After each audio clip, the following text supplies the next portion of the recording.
નમસ્કાર મિત્રો, સ્વાગત છે તમારું અમારી યુટ્યુબ ચેનલમાં। તો મિત્રો, ઔદ્યોગિક તાલીમ સંસ્થા એટલે કે આઈટીઆઈ માં તમારે કોઈ પણ ટ્રેડ જો કરવો હોય તો વર્ષ 2026 માટે અરજી ફોર્મ શરૂ કરી દેવામાં આવેલા છે। તો ઓનલાઈન અરજી ફોર્મ જાતે કેવી રીતે ભરી શકાય તેના વિશે સ્ટેપ બાય સ્ટેપ આજના વિડીયોમાં આપણે માહિતી મેળવી લઈએ। તે પહેલા વિડીયો ગમે તો લાઈક અને શેર કરી દેજો, ચેનલમાં નવા હોય તો ચેનલને સબસ્ક્રાઇબ કરી દેજો। તો ચાલો મિત્રો, વિડીયોની શરૂઆત કરીએ।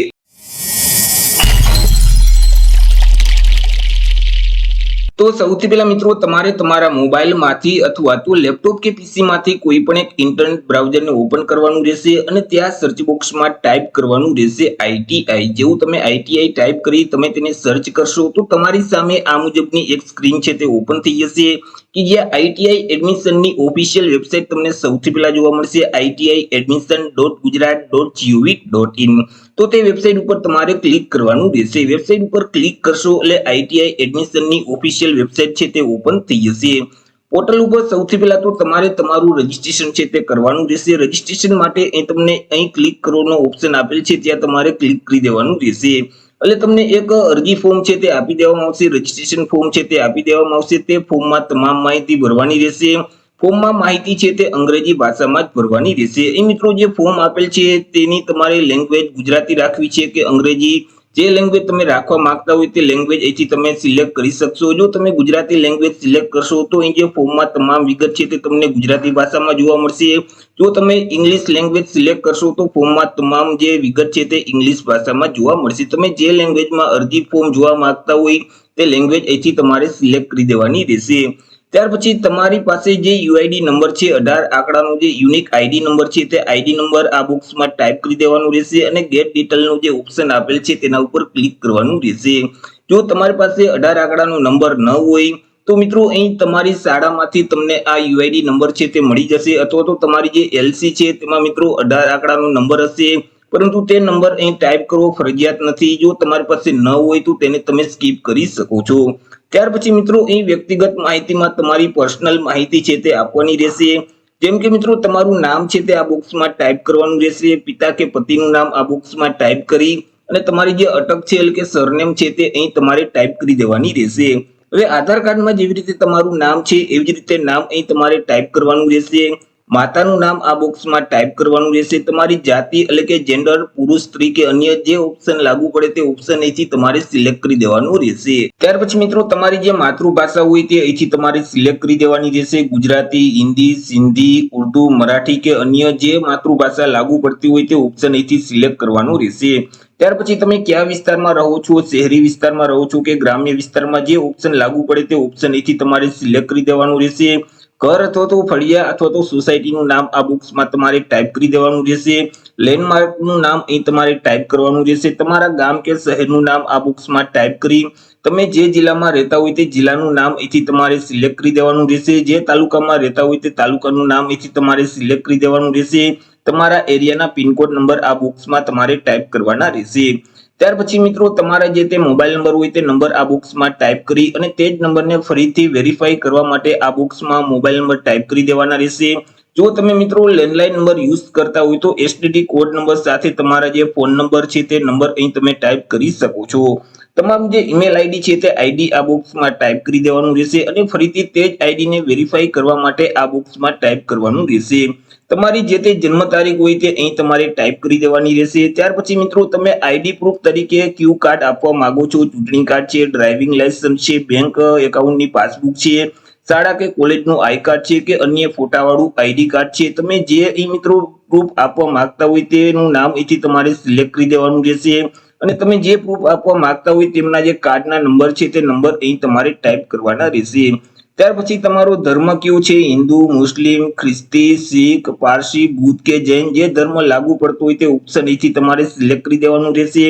તમારી કેટેગરી કઈ છે એટલે કે મિત્રો, અહીં તમને જે અલગ અલગ કેટેગરી જોવા મળશે, તમે શારીરિક રીતે વિકલાંગ વ્યક્તિ છો, માજી સૈનિક છો કે મિત્રો અહીં ડિવોર્સિસ મહિલાઓ છો અથવા તો મિત્રો વિધવા મહિલા છો, જે ઓપ્શન લાગુ પડતો હોય તે ઓપ્શન અહીંથી તમારે સિલેક્ટ કરવાનું રહેશે। પરંતુ તેમાંથી એકય ઓપ્શન લાગુ નથી પડતો તો અહીં સૌથી પહેલા જે નનનો ઓપ્શન આપેલ છે તેને તમારે સિલેક્ટ કરી દેવાનો રહેશે। ત્યાર પછી મિત્રો, તમારી જે જાતિ છે, કેટેગરી છે તે કેટેગરી અહીંથી તમારે સિલેક્ટ કરી દેવાની રહેશે। જનરલ, ઈડબ્લ્યુએસ, એસસી, એસટી કે એસસીબીસી, જે કેટેગરી લાગુ પડે તે ઓપ્શન અહીંથી તમારે સિલેક્ટ કરવાનો રહેશે। આગળ મિત્રો તમારે એજ્યુકેશન ક્વોલિફિકેશન એટલે કે શૈક્ષણિક લાયકાતની વિગત આપવાની રહેશે। મિત્રો જે ધોરણ 10 ની પરીક્ષા છે તે તમે વર્ષ 2017 થી લઈ અને વર્ષ 2021 ના સમયગાળા દરમિયાન પહેલા જ પ્રયત્ને ધોરણ 10 ની પરીક્ષા પાસ કરેલ છે તો તમારો ડેટા છે તે અહીં તમે ઓટોમેટિક મેળવી શકશો। જેમ કે ધોરણ 10 ની પરીક્ષાના જે સીટ નંબર છે તે સીટ નંબર અહીં તમારે ટાઈપ કરી દેવાના રહેશે। ધોરણ 10 ની પરીક્ષા જે વર્ષમાં પાસ કરેલ છે તે પાસિંગ યર આ બોક્સમાં ટાઈપ કરી અને ધોરણ 10 ની માર્કશીટમાં જેવી રીતે તમારું નામ છે એવી જ રીતે આખું નામ આ બોક્સમાં ટાઈપ કરી અને ફેચ એસએસસી માર્કનો જે ઓપ્શન આપેલ છે તેના ઉપર ક્લિક કરશો તો ધોરણ 10 માની જે માર્કની વિગત છે તે ઓટોમેટિક અહીં લઈ લેશે। પરંતુ વર્ષ 2017 થી વર્ષ 2021 ના સમયગાળા દરમિયાન તમે ધોરણ 10 ની પરીક્ષા પહેલા પ્રયત્ને પાસ નથી કરેલ તો ધોરણ 10 માની જે વિગત છે તે મેન્યુઅલ તમારે એન્ટ્રી કરી દેવાની રહેશે। જેમ કે તમારી મૂળભૂત લાયકાત કેટલી છે એટલે કે તમે ક્યાં સુધી અભ્યાસ કરેલ છે, ધોરણ 10, 9, 8, 7 કે ધોરણ 10 સમકક્ષ તમે જે અભ્યાસ કરેલ છે તે ઓપ્શન અહીંથી તમારે સિલેક્ટ કરી દેવાનું રહેશે। જો ધોરણ 10 ની પરીક્ષા પાસ કરેલ છે તો તેમના જે પાસિંગ યર છે તે પાસિંગ યર આ બુક્સમાં ટાઈપ કરી દેવાનું રહેશે। તેમના સીટ નંબર છે તે અહીં ટાઈપ કરવાના રહેશે। ધોરણ 10 ની પરીક્ષામાં તમે જેટલા માર્ક મેળવેલ છે તે મેળવેલ માર્ક આ બુક્સમાં ટાઈપ કરવાના રહેશે અને કુલ માર્ક અહીં તમારે ટાઈપ કરી દેવાના રહેશે। ધોરણ 10 ની પરીક્ષામાં ગણિત વિષયમાં તમે જે માર્ક મેળવેલ હોય તે ગણિતના માર્ક અહીં ટાઈપ કરી દેવાના રહેશે અને વિજ્ઞાનના માર્ક છે તે અહીં ટાઈપ કરવાના રહેશે। એવી જ રીતે મિત્રો તમે જો ધોરણ 9 સુધી જ અભ્યાસ કરેલો હોય તો 9 નો ઓપ્શન તમારે સિલેક્ટ કરી દેવાનું રહેશે અને તેમાં મેળવેલ માર્ક છે, કુલ ગુણ છે, ગણિત વિજ્ઞાનના માર્ક ટાઈપ કરી દેવાના રહેશે। એવી રીતે તમે જેટલા જ્યાં સુધી તમે અભ્યાસ કરેલ છે તેની વિગત તમારે આપી દેવાની રહેશે। આગળ જો તમે ધોરણ 12 ની પરીક્ષા પાસ કરેલ હોય તો ધોરણ 12 ની પરીક્ષા કયા પ્રવાહમાંથી પાસ કરેલ છે, સાયન્સ, કોમર્સ કે આર્ટ્સ, જે પ્રવાહની પરીક્ષા પાસ કરેલ છે તે ઓપ્શન અહીંથી તમારે સિલેક્ટ કરી દેવાનું રહેશે। ત્યાર પછી ધોરણ 12 ની પરીક્ષા કયા વર્ષમાં પાસ કરેલ છે તે પાસિંગ યર અહીં તમારે ટાઈપ કરી દેવાનું રહેશે। ધોરણ 12 ની પરીક્ષાના જે તમારા સીટ નંબર છે તે સીટ નંબર અહીં ટાઈપ કરવાના રહેશે। ધોરણ 12 ની પરીક્ષામાં તમે જેટલા માર્ક મેળવેલ છે તે મેળવેલ માર્ક અહીં ટાઈપ કરવાના રહેશે અને કુલ માર્ક છે તે અહીં તમારે ટાઈપ કરી દેવાના રહેશે। આગળ મિત્રો ફેશન ડિઝાઇનિંગના કોર્સમાં જો તમારે પ્રવેશ મેળવવો હોય તો આઈટીઆઈ માંથી કોઈ પણ ટ્રેડ પાસ કરેલું હોવું જોઈએ। અહીં મિત્રો આઈટીઆઈ માંથી તમે કયો ટ્રેડ પાસ કરેલ છે, જે ટ્રેડ પાસ કરેલું હોય તે ઓપ્શન અહીંથી તમારે સિલેક્ટ કરી દેવાનું રહેશે। તેમાં મેળવેલ માર્ક અહીં ટાઈપ કરવાના રહેશે, કુલ માર્ક અહીં ટાઈપ કરી અને પાસિંગ યર છે તે અહીં તમારે ટાઈપ કરી દેવાનું રહેશે। પરંતુ ફેશન ડિઝાઇનિંગના કોર્સમાં તમારે પ્રવેશ નથી મેળવવો તો સૌથી પહેલા નનનો ઓપ્શન આપેલ છે તેને તમારે સિલેક્ટ રાખવાનું રહેશે। જો અંગ્રેજી સ્ટેનો અથવા તો જે સેક્રેટરીયલ પ્રેક્ટિસ છે તેમાં તમારે અરજી કરવી હોય તો જે ધોરણ 10 ની પરીક્ષા છે એટલે કે એસએસસી ની પરીક્ષામાં અંગ્રેજી વિષયમાં તમે કેટલા માર્ક મેળવેલ છે તે અંગ્રેજીના માર્ક અહીં તમારે ટાઈપ કરી દેવાના રહેશે।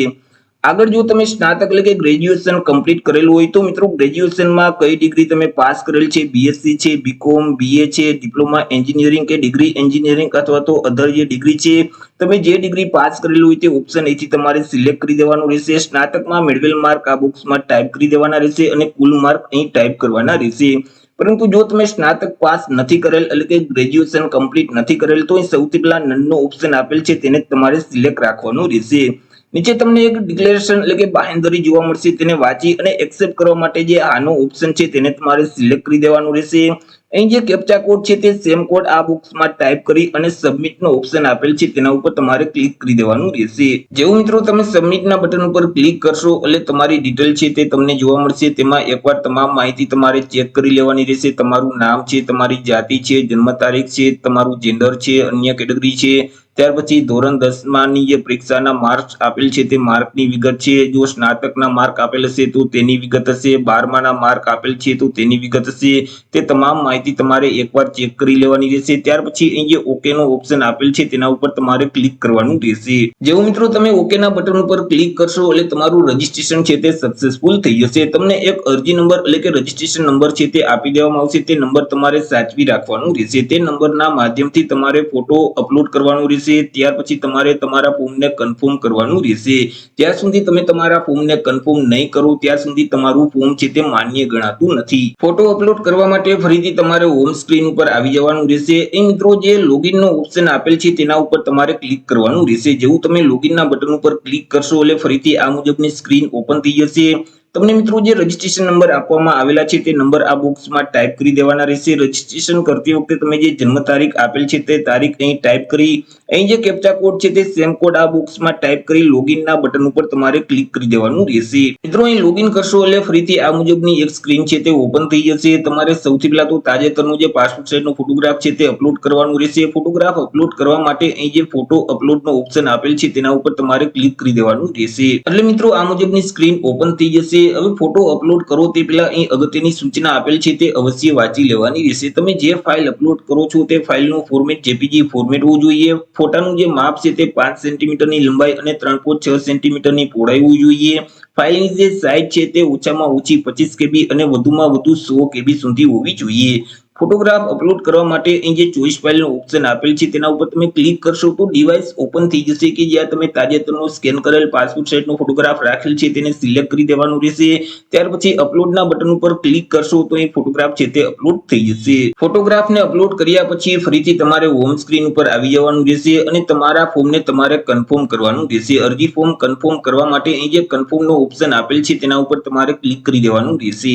જેથી કરી આ મુજબની સ્ક્રીન છે તે ઓપન થઈ જશે કે જ્યાં તમને તમારા રજીસ્ટ્રેશન નંબર છે તે જોવા મળશે। તમારી જે તે જન્મ તારીખ હોય તે જન્મ તારીખ અહીં ટાઈપ કરી અને કન્ફર્મનો ઓપ્શન આપેલ છે તેના ઉપર તમારે ક્લિક કરી દેવાનું રહેશે। જેવું મિત્રો તમે કન્ફર્મના બટન ઉપર ક્લિક કરશો એટલે સાઈડમાં આ મુજબની એક સ્ક્રીન છે તે ઓપન થઈ જશે। તેમાં તમામ માહિતી તમારે ચેક કરી લેવાની રહેશે। ત્યાર પછી યસ આઈ કન્ફર્મનો ઓપ્શન આપેલ છે તેના ઉપર તમારે ક્લિક કરવાનું રહેશે। જેવું તમે યસ આઈ કન્ફર્મના બટન ઉપર ક્લિક કરશો એટલે ફરીથી તમારી માહિતી છે તે તમને જોવા મળશે। તેમાં ફરીથી તમારી માહિતી તમારે ચેક કરી લેવાની રહેશે અને ત્યાર પછી કન્ફર્મનો જે ઓપ્શન આપેલ છે તેના ઉપર તમારે ક્લિક કરી દેવાનું રહેશે। જેવું મિત્રો તમે કન્ફર્મના બટન ઉપર ક્લિક કરશો એટલે રજીસ્ટ્રેશન કરતી વખતે તમારા જે મોબાઈલ નંબર છે અને ઈમેલ આઈડી છે તેમાં એક ઓટીપી મોકલવામાં આવેલ હશે। તેમાં જે ઓટીપી હોય તે ઓટીપી આ બોક્સમાં તમારે ટાઈપ કરી દેવાનું રહેશે। અહીં જે કેપ્ચા કોડ છે તે સેમ કોડ આ બોક્સમાં ટાઈપ કરી અને સબમિટનો ઓપ્શન આપેલ છે તેના ઉપર તમારે ક્લિક કરવાનું રહેશે।